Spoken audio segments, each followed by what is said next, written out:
Welcome to the Magdalene Voices, giving voice to those silenced for centuries through sacred conversations with beautiful, illuminating souls. I am your host, spiritual business coach, mentor, catalyst, and facilitator, Maria Saraphina. I serve experienced, soul-driven, heart-based spiritual entrepreneurs, business owners, Magdalenes rising, and radiant beings just like you with the expansion and growth of yourself and your business. Aligning you with your deep inner truth, bringing to life that which you're here to birth, and supporting you in expressing your soul's divine purpose through your being and your doing in this lifetime.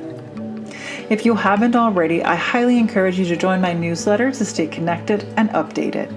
You can do so on my website, mariasaraphina.com, where you can also find previous episodes and their show notes. And if you have ever wondered about your Magdalene connection and calling and whether you are a Magdalene, I invite you to download the free Magdalene blueprint I've created for you. Go to mariasaraphina.com/AYM to get it.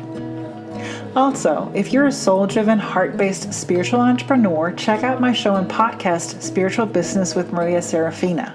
It's designed to inspire you, empower you, guide you, nurture you, and activate you. You can find it on YouTube as well as everywhere podcasts are being broadcasted, or click the link in the show notes.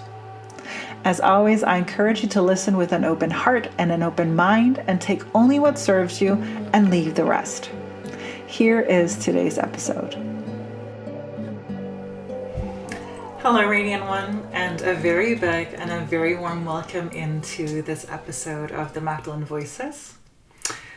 It's one of those episodes where it's been stirring within me for a little while, and I'm not gonna lie, I didn't necessarily feel fully ready or to share it, and I wanted to do more. And so whenever that comes up for me, I have learned to deny that in effect over me and understand and know that I am enough as I am, who I am in this very moment. And I've also had the experience of what happens when I choose to lean into that, when I choose to surrender into that. And that is that what is to come through me will come through me. And it is going to be perfect, quote unquote, in that moment where you hear it, where you see it, where you find it. And maybe by now you're looking for the unsubscribe button or the how do I close this down, or you're in fact being called even deeper in by that share. There's a reason why I don't use the word trust, and that is because trust to me is part of the journey, and there comes a time when you move from trust into knowing, and so that's why I say surrender into, and also know that this will be enough as it is, or as it will be, because we barely started. The next thing I want to say is that if you see me, if you're watching this on video, and know that if you're listening to this via podcast, I just want to let you know that these actually do come with video. So if you would like to see me, if you'd like to have me share your breakfast as someone does, as someone recently shared with me that they do, then you can go ahead and get on my website where all the videos are, or you can go to YouTube where there also are. So if you want to watch these while you listen, then you can do that. But if you are watching it right now, you will see that I have gazed away and up. And I just wanted to make this disclaimer. That's because here in California, where I'm currently at, I have hung a hummingbird feeder outside of my office window, or outside of my window, which in hindsight may not have been the best idea, because my look or my view will sometimes gaze off because I'm watching these magnificent, incredible, wonderful, creatures just feed from this feeder, and it's just bringing me so much joy. So if you see that, then that's what's going on, and now you know.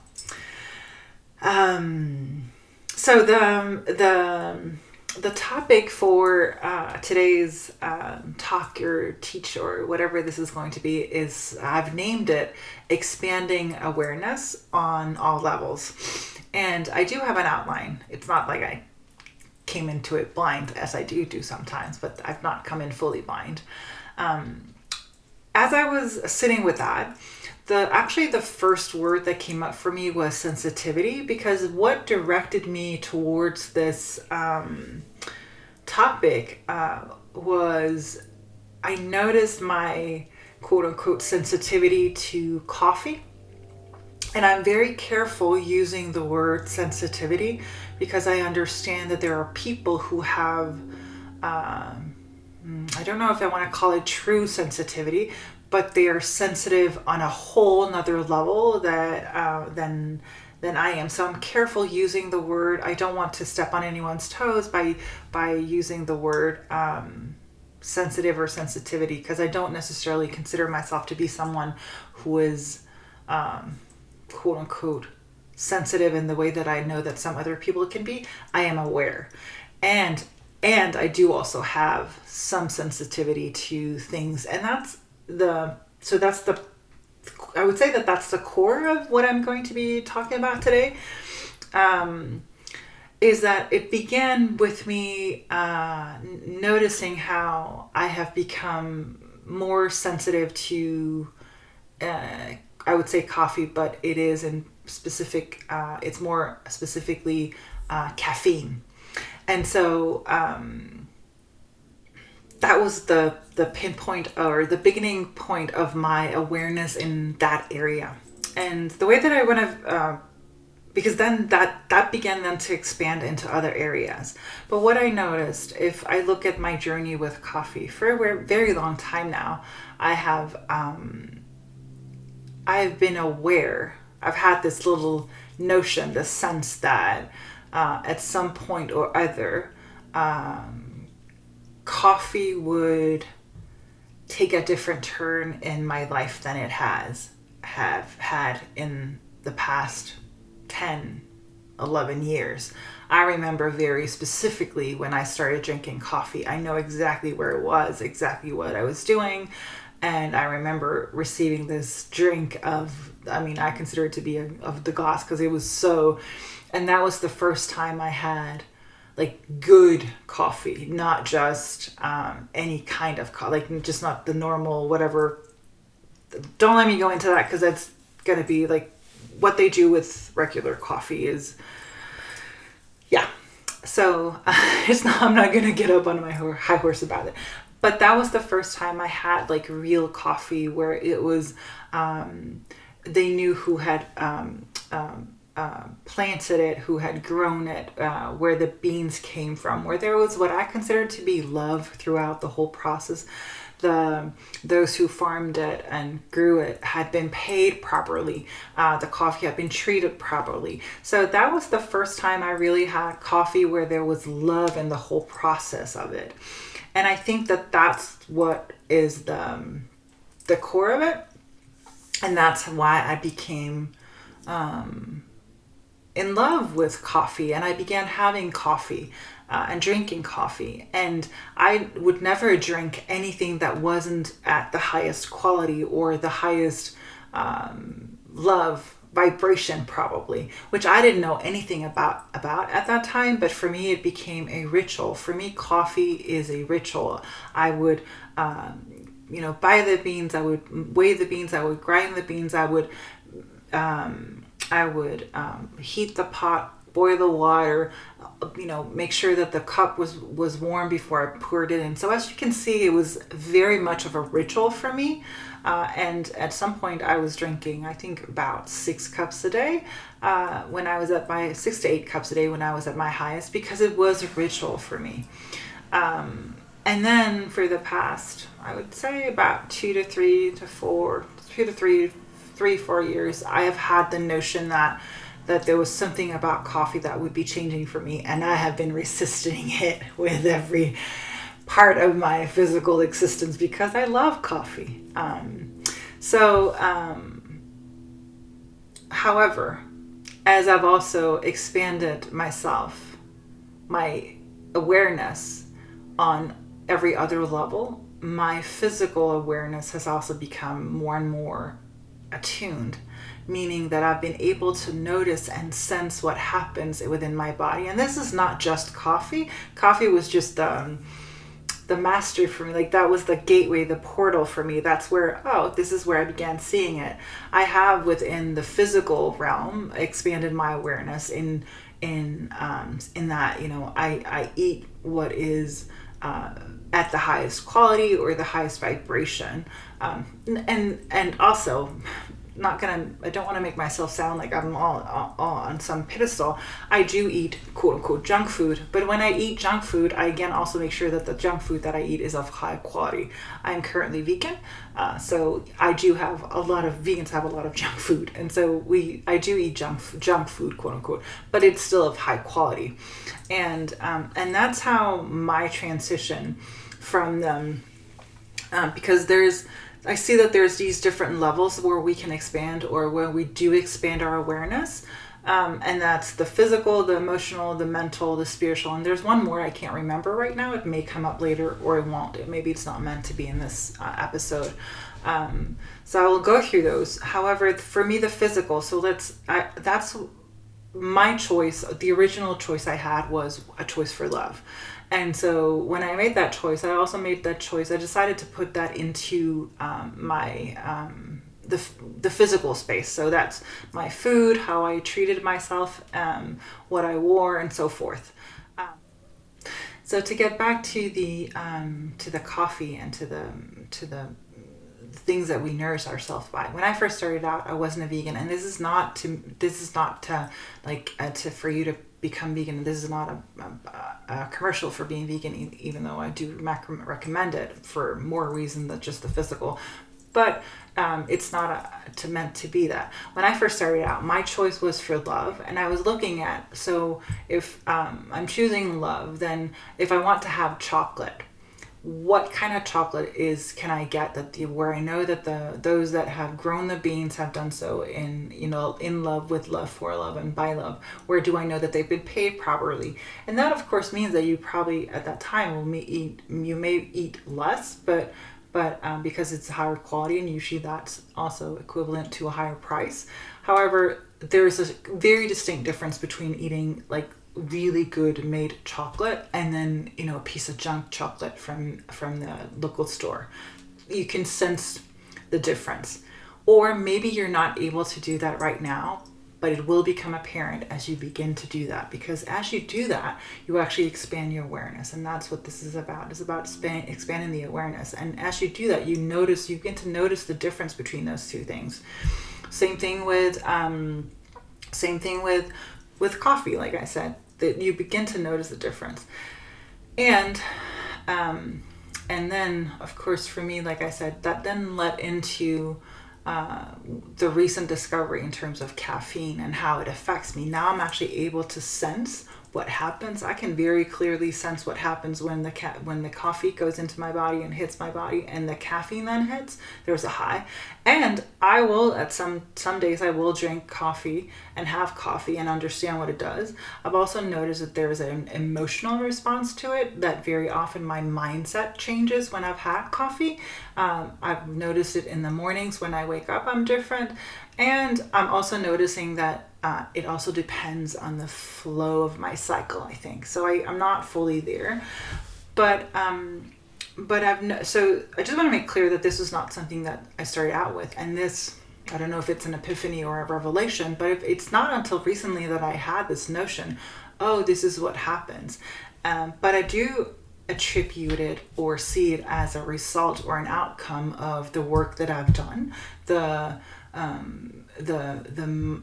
mindset work, the choosing love, the energy work that I've started. It somehow dissolves those barriers, and I found it interesting, or I find it interesting how that's one of the things that when I've been sitting there going, why can't I have my coffee? Knowing that I could if I wanted to, but I just don't want what happens afterwards, is that when I was 10 years ago, I didn't have any issues with it whatsoever. And I can see how I was numb. I can see how I was numbed to myself and to the world. And so in that expanding awareness, in that dissolving of fear, of worry, of anxiety, and in that process of quote unquote enlightenment. And remember, when I talk about enlightenment, I'm not talking about taking flight and, leaving this earth and seeing see ya suckers. I'm talking about the process of bringing light into your body, to be becoming the light from within and letting it seep out through your physical body and through your existence. In that dissolving, you then have a heightened sensitivity or a heightened awareness of what happens within that structure. And that then leads me also into not the physical, but the metaphysical, or the metaphysical awareness, is that you then also become aware of other structures. It's like you gain this new sense of sight, this new sense of smell, vision, all of these different things. And that was probably the one that was missing. That was the metaphysical side of it. I'm saying not your sensitivity, but more your awareness heightens. It was the same thing for me when I ditched alcohol. I'm not saying that I won't ever drink alcohol again. I'm just saying for the past X amount of years I haven't, because I noticed what happened when it went into my system. I noticed the emotional responses I had, the physical response that I had, and that's something that I chose not to have in my life. I prefer the way that I have it now, and so that was the choice. One of the effects of this expanding awareness on every level or all levels is, in terms of on the emotional side, there's a discernment that's way stronger than it was before. And when I say discernment, what I mean is that I'm able to notice an emotion coming up for me. And of course, again, I'm not perfect, so there will be times where I will get triggered. I won't notice. I'll just go off.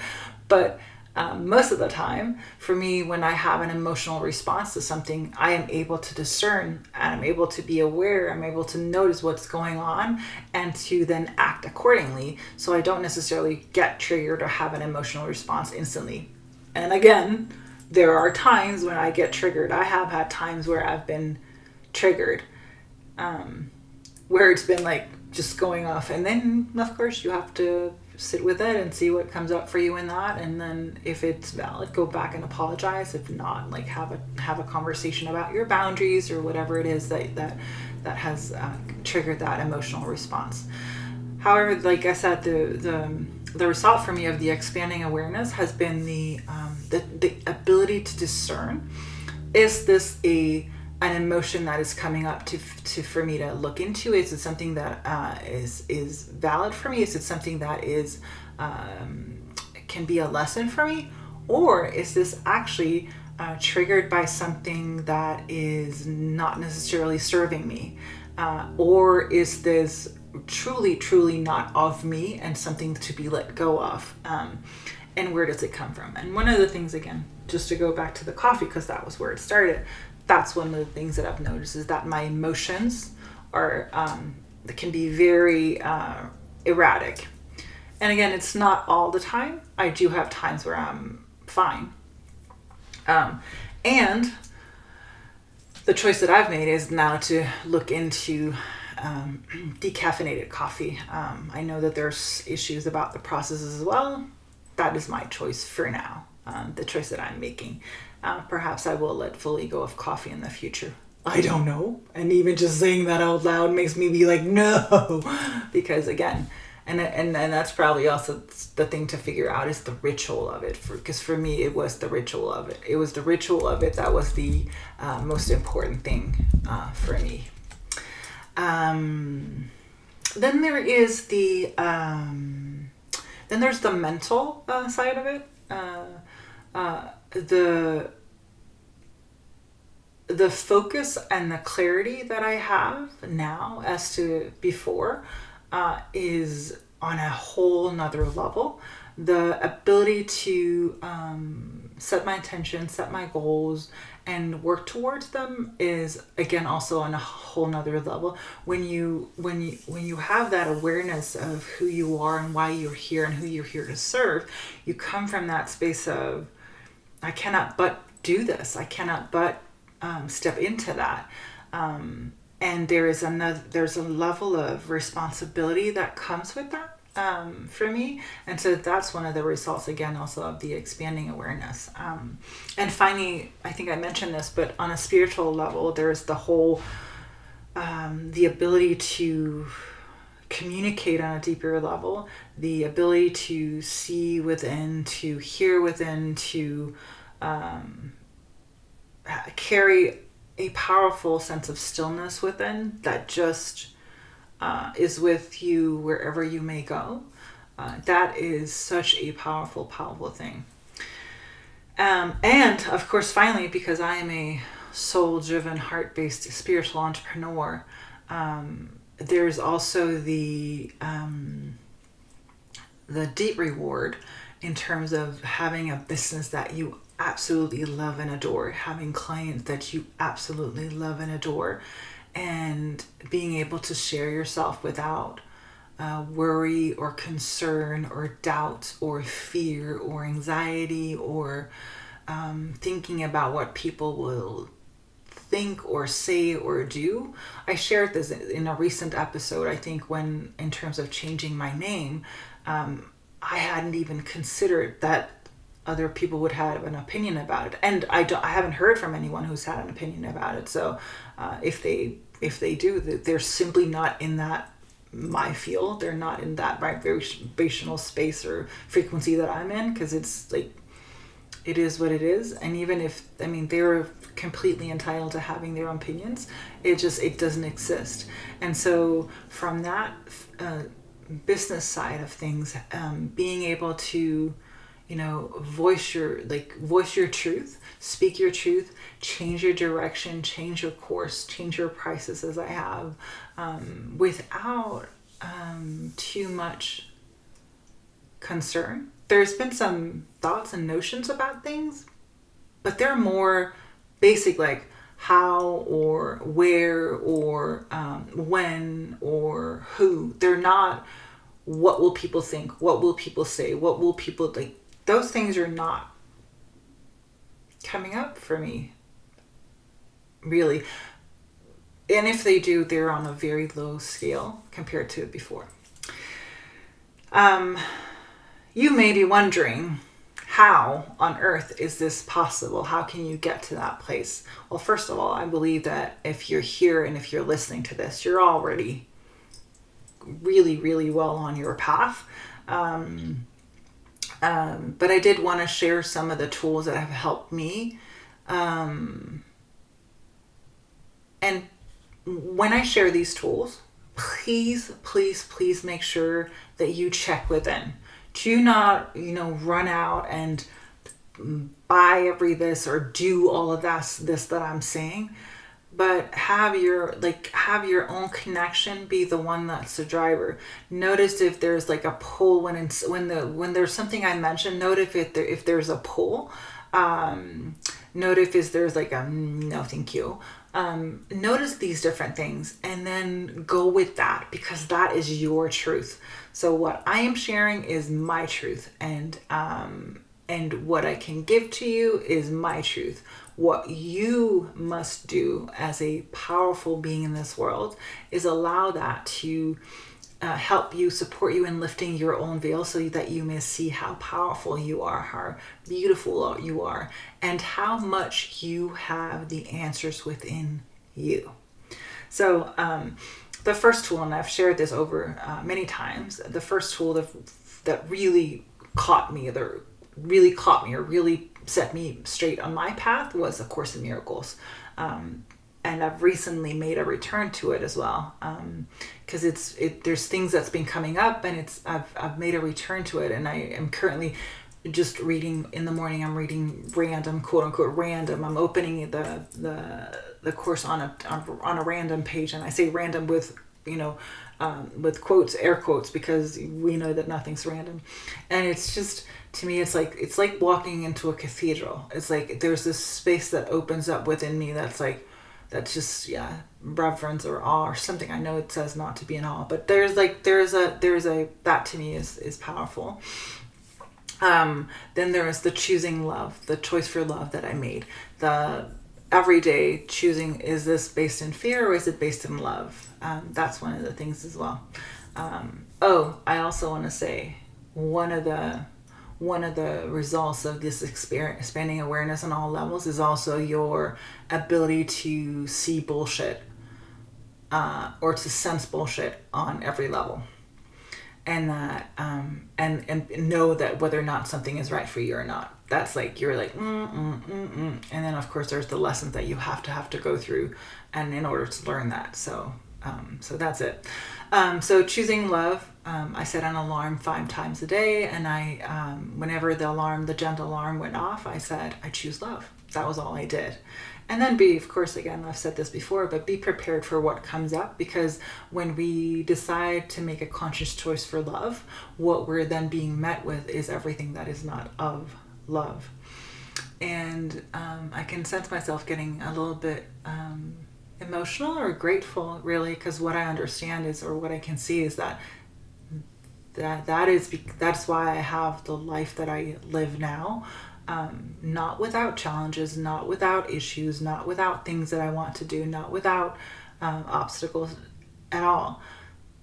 But there is this underlying strong current of gratitude, of peace, of love, of brilliance, of magnificence, of the people that I meet, the clients that come into my space. I see that ultimately as that choice for love that I made and decided to dissolve. So whatever came up for me, I would then dissolve that with love, in love, for love, and by love. So when you choose love and the lessons begin appearing, don't ignore them. Look at them and then dissolve them, so that they may be dissolved. The fear may be dissolved in love, and you expand that love in your life. There is a practice such as yoga, meditation, or some form of stillness is crucial, and still to this day part of my everyday practice, morning practice ritual. You can use essential oils. Essential oils can help you both on an emotional level, but on a physical and on a mental level as well. They can bring up stuff. They can clear out stuff. I am not a affiliate or whatever, so find the ones that call to or speak to you. Then there's, of course, energy work. One of my biggest most powerful transformations in recent years after having this was discovering energy work that worked for me. For me, that was the energy, and is the energy alignment method. I am soon to be complete with my 10-month program, and I will then be moving on to the mentor training. So beginning of June, July, I'm starting to incorporate that into my work as well. So the energy work, and is a plethora of methods that you can use. So again, find the one that resonates with you. Then there is body work. For a long time, so one of the things we tend to do as quote unquote spiritual beings in this world, when we start having our awarenesses or awakenings, we tend to understand that we come from a different space and time, and then we feel stuck in this physical body, thinking we just want to take flight. And my encouragement is for you not to do that. My encouragement is to honor this temple that you've been, your soul is having right now as its palace. And body work in any way, for like whether it's reflexology or there's all these different methods like that you can actually access trauma and in the body and release all of those things. So that I did that for a long time, and it was absolutely magnificent. And I mentioned a meditation. So I'm just checking in to see if there's anything else that wants to be shared. That's for me in terms of, I think that concludes it. That's for me what I had to say in terms of expanding awareness on all levels. Again, as a Magdalene rising, as a spiritual, soul-driven, heart-based person, and perhaps an entrepreneur in this world, I am betting that you have some of the same experiences as well. And I would love to hear from you how you see, like, what discoveries have you made about yourself on whichever level you are being called to. I know that for some reason this episode turned into be like a whole thing about coffee. I do love coffee. I did love coffee. I still love coffee, and even if I don't drink it in the future, I will still probably love it. Or maybe not, I don't know. But I would love to hear from you what your experience, how you have noticed with your expanding awareness, what you have noticed for yourself in your journey. That is what I had for you today. I love you. Take care. That is what I had for you in today's episode of the Magdalene Voices. I hope it served you well. If you're listening to this via podcast, know that there is a link to my website, mariasaraphina.com, in the show notes, and you can go there for all the deeds and the details. Finally, I hope that you will take a moment to either leave a comment or a review, or share it with a friend or on social media if you feel that it served you.